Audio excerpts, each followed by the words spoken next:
Bueno, y para los que no me conocéis, soy el director de la revista NAS. En primer lugar, quiero agradecer a Xavier Vilarello pues, su labor, ¿no?, de llamar esta Junta de Escritores Asturianos. Porque, bueno, programar 3 días en llenos de actividades alrededor de la literatura asturiana, supongo que requiere mucho trabajo y mucho esfuerzo, sobre todo cuando se falen de una institución. Supongo que se cobrará un duro por ello, ¿no? No, tenemos aquí regalos y gallardones por ahí.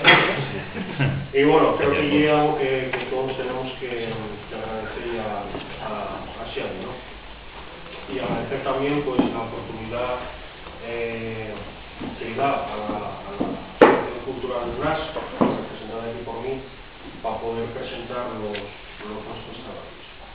En el caso de Güell, aunque aquí físicamente solo tengo el número 5, bueno, pues vamos a comentaros un poquitín de cosas con los números que van a salir prácticamente los números 4 y 5 de la revista NAS Atrapollos de Ensayo.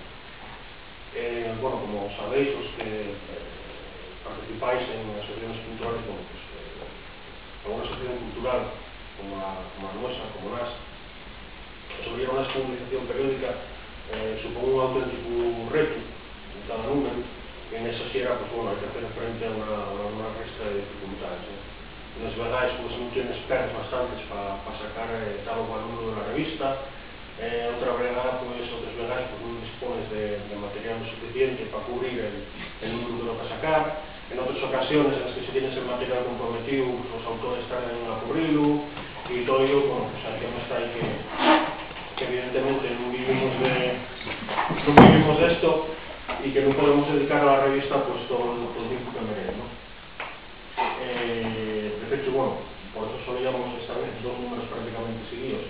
El número 4 correspondía Perla y Luz a mitad de 2009, y pues, en este caso por falta de material no tuvo en disposición de sacarse hasta finales de este año 2009, ¿no? Ahora ya estamos en el 2010 entamando, y por embargo, bueno, en el caso del número 5 pues pudimos atopar todo el material que teníamos comprometido en tiempo casi récord.